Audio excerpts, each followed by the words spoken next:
Je voulais qu'on regarde ce graphique et ces chiffres qui concernent le déclin des insectes. On voit donc les papillons, les abeilles, les libellules. On voit le niveau de disparition des trichoptères. C'est des chiffres qui sont impressionnants, Jorge Lagunacelis. Et puis en fait, on voit que surtout, ce sont les insectes pollinisateurs qui sont en déclin.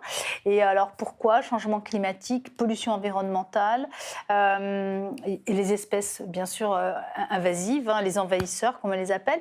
Et aussi, je vois là, c'est l'agriculture intensive et l'utilisation de pesticides. Pour vous, c'est vraiment un enjeu que justement la lutte pour la limitation, en tout cas de l'utilisation des pesticides et des insecticides?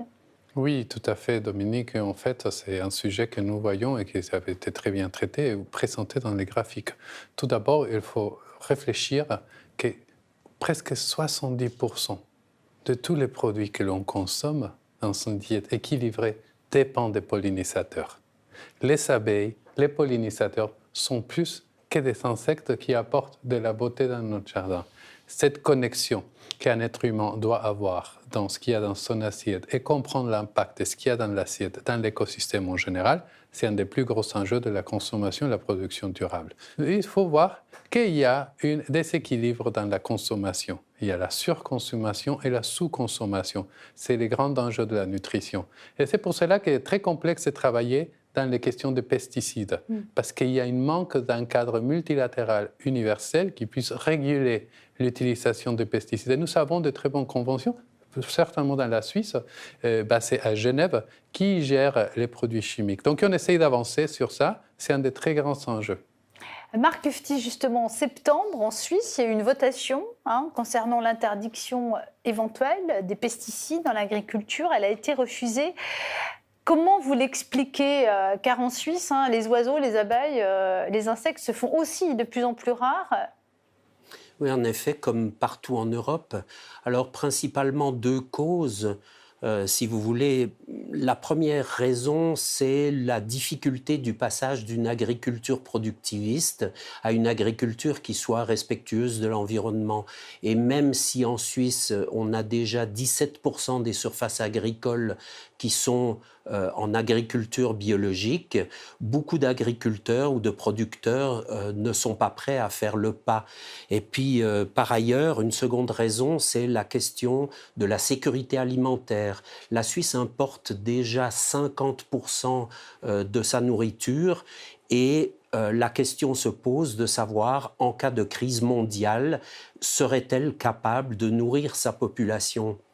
Alors, les grandes organisations faîtières agricoles associées aux entreprises agrochimiques ont mené une campagne très intense contre cette initiative et même le gouvernement fédéral n'y était pas favorable, ce qui explique que la population ait voté contre.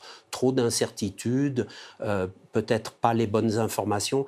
Moi, je pense personnellement que la production alimentaire ne devrait pas se faire au détriment de la nature et qu'on a manqué une occasion, si vous voulez.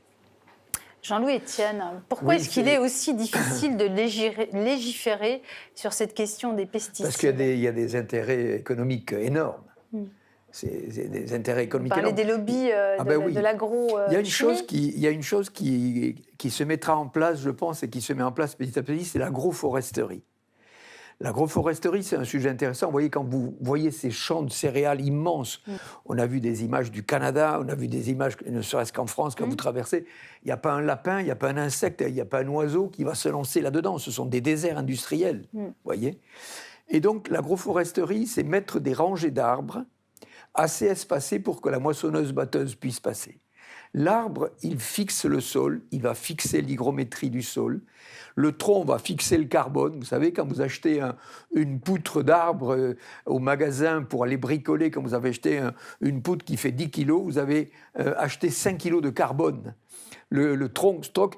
Et puis tout le feuillage, etc., c'est, encore une fois, c'est le gîte et le couvert de la biodiversité. C'est là que vous allez faire revenir les insectes qui vont tuer les ravageurs, qui attaquent les cultures.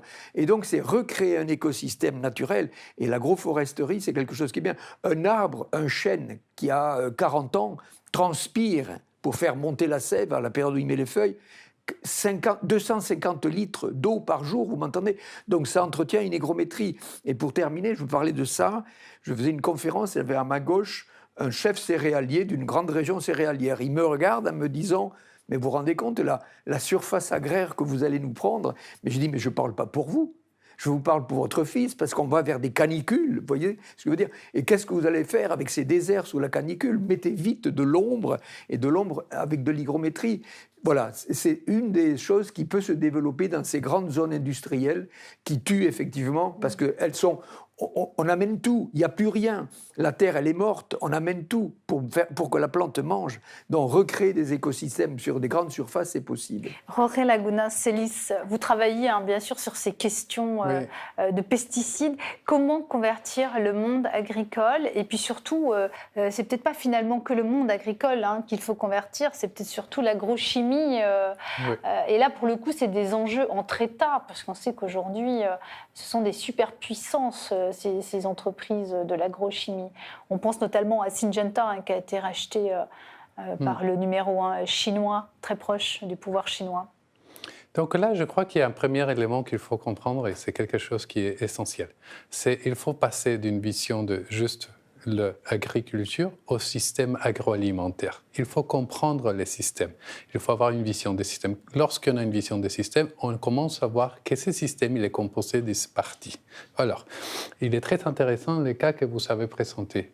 Les solutions sont parfois vraiment à la portée des mains.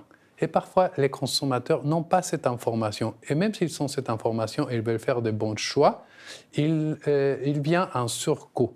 Le cas du café, par exemple, il est très intéressant.